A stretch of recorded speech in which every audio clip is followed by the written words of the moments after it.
After 90 minutes of intense discussion, we asked each expert 3 questions. What myth must die? What are we doing wrong? What must the industry remember?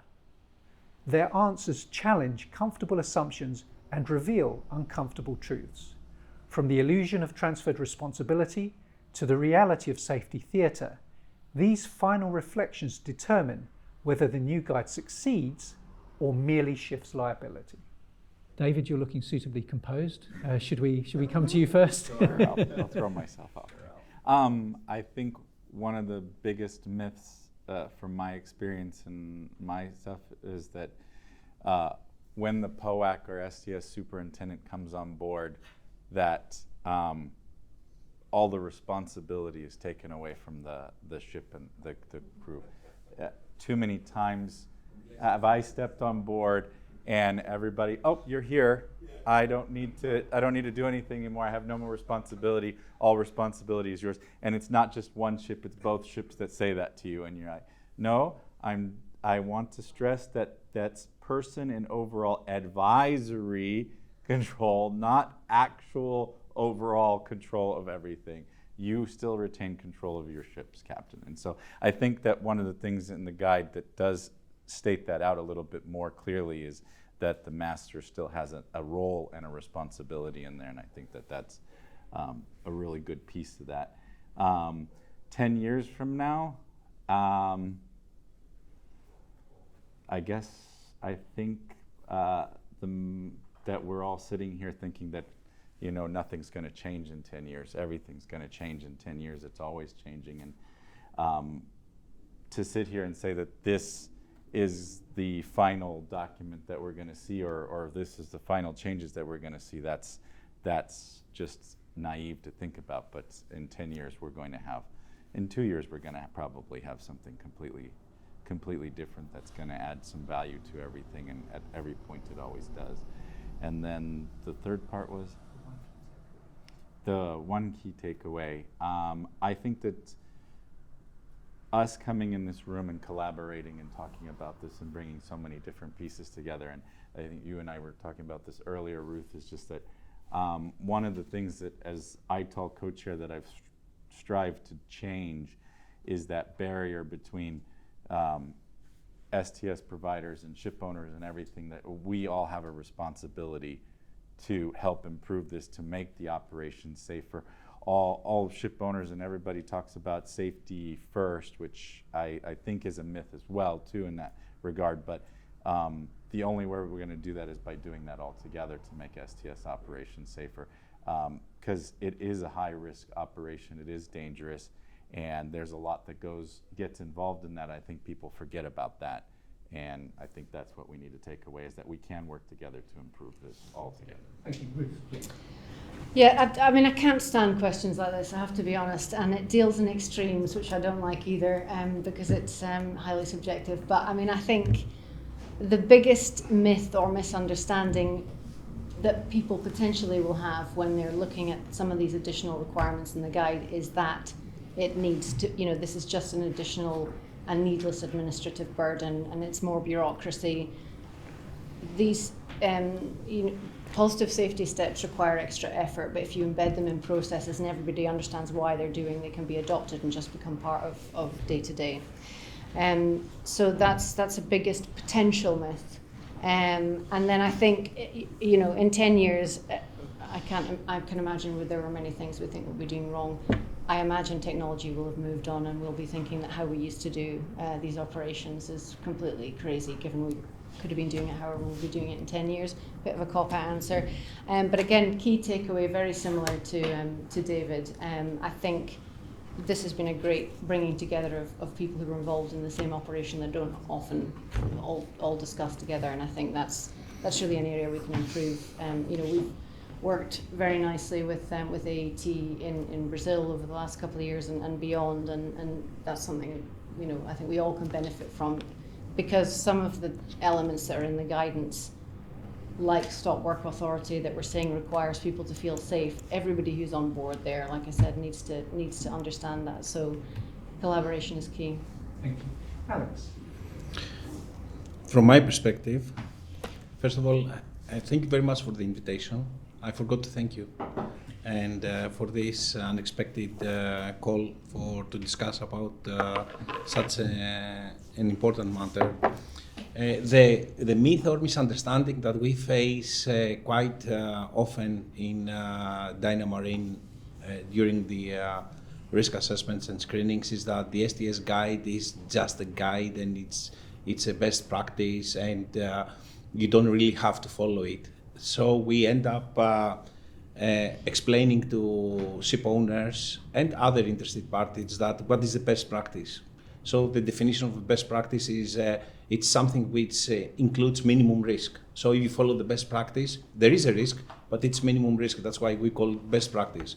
So taking into consideration what owners' responsibility is against the ISM code is that they have to keep risk to the minimum. Therefore, if you don't follow what the guide says, you have to explain how you ensure that the risk is minimum. And there is a process, a risk assessment process that ship owners guide. So literally speaking, to my understanding, the STS guide is not just a guide, it's a set of rules, okay, which in combination with MARPOL requirements and the ISM code includes could include traps for ship owners. Therefore, they need to have robust systems in place.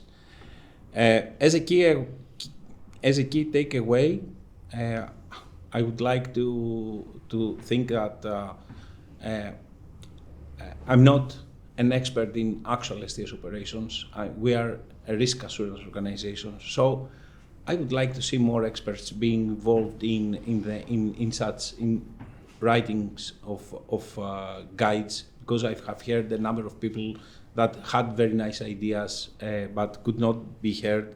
So probably in 10 years' time, okay, there will be a wider committee comprising of experienced and well-renowned and service providers or other stakeholders, ship owners, with a sense of responsibility and a sense of safety culture to be part in drafting such guides.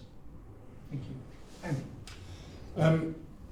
I'd like to destroy the myth that when is in the early stages of project development for floating LNG, where you have these discussions with commercial and legal teams that tell you that you can do ship-to-ship transfer in 3, 4, 5 meter swells at 3 knot current, at 3 knot currents and 40 knot winds. Why can't you do this? And the simple answer is we can't, because there's an operability window we have to work in, and that is governed by risk assessment and safety. I now feel more confident now with the second edition that when I'm actually sat, because that's my job, I sit in front of these guys and say, right, there's the OCMF guidance on ship-to-ship transfer, there's the SIG2 guidance on this, there's the ISGOP guidance. You need to read this and educate yourselves. Because I feel that there are too many people out there that are coming into this industry that don't have a background, who seem to think we can park a floating LNG here and LNG carriers are going to come and we can just put them back close together. And the reality is we can't do that. So that's the myth I want to get rid of. And you see this in project development all the time. And they don't cover it, and then when we get to project execution, the money's not there to face the reality. I think one of the things that we realise is the fact that we don't have that strong communication. It's coming, I know it's coming, but that's one of the things we need to improve a lot on how we communicate. How do we get the people at the coalface to communicate and they're taken seriously when they have these discussions. And the takeaway for me is that the risk assessment is critical. You've got to do a comprehensive risk assessment of these types of operations. And then you've got to go and back that risk assessment up with simulation, operational reviews, and involve all the various parties, from the pilots, forgive me, mooring masters, POAC, superintendents, the LNG captains, the tugboat captains, all of those guys have to be involved in the early stages. Thank you. Carolina? The myth on my side is probably that P&I clubs tell members what to do. No, we don't. We're really there to assist you, to help you make informed decisions, but the final decision rests with the shipping companies, the operators, with the charterers. They are there to take the decisions, but we're happy to assist. Reflect 10 years from now, what went wrong? Probably not appreciating how things will move quickly forward. I think I would reinforce that I don't think we're taking into account how the shipping industry is changing all the time, what role the AI might play in it, and how we might have to take that into account. And the key takeaway, I think I really appreciate that the human factor and human-centered design was the main factor of discussion today, and I hope it will be taken forward and embraced by more organizations. Okay, at the risk of sounding super cynical, the myth for me is regarding the fatigue management. I just struggle to see in the modern era that we live in that that's particularly feasible with certain companies and managements, that fatigue management is really going to change for the better with all the commercial pressure and stuff like that. So yeah, I hope I'm wrong, but that would be the myth on my part. 10 years from now, I am curious to see if the shift in focus here to the shipping companies and the STS providers is going to increase the focus on liability over safety. Again, I hope not, but we'll see in 10 years from now, I guess. And key takeaway here, this is just re-emphasized for me how having open discussions with different stakeholders in the industry is so beneficial and so vital to all of us moving forward in the right direction. Thank you. Darren, please. Yep. Thank you. For me, I would say the biggest myth that I hope we have in our discussion have dispelled or tried to do away with is the myth that there is something, or this is new. The content and the guidance in the document is new. It's really not. We had a lot of discussion here around a risk-based approach to operations. This is not a new concept. Risk-based operations is not a new concept. The expectation that not just shipping companies, but companies in general that are engaged in higher risk activities, the expectation from the community, from global community, that organizations that are involved in higher risk activities conduct risk assessments before carrying out those activities. That's not a new expectation. But I think this document gives voice to that and provides a framework in how you might do that, provides considerations taken into account when carrying out those risk assessments. What would we look back in 10 years and say we got wrong? I would maybe turn it on the other way and look back 10 years from now to see what we got wrong back then. And it was not giving voice to the human factors and those considerations back then. Human factors is something that is being talked about much more commonly now, but human factors considerations are not new. The concepts they're human. They're innate in what we do. They're innate in relationships that we have with people, the way that people relate to the work environment. Those have been around for thousands of years, but we now have a field of study, a vocabulary that gives voice to those concepts that have been there forever and things that we've been living with for a long time. I wish that as an industry we had given a voice to and paid more attention to that earlier. And then not surprisingly, my biggest takeaway is the focus on your people. Doing right by your people, taking into account the people when you're developing procedures, when you're developing or designing equipment. Take into account the people that are going to be using that equipment. Take into account the people that have to put those procedures into practice, into effect, and think about them. And think about ways that I hate to say, but ways that they can fail, because that's one of the fundamental precepts of human factor study is that people will fail.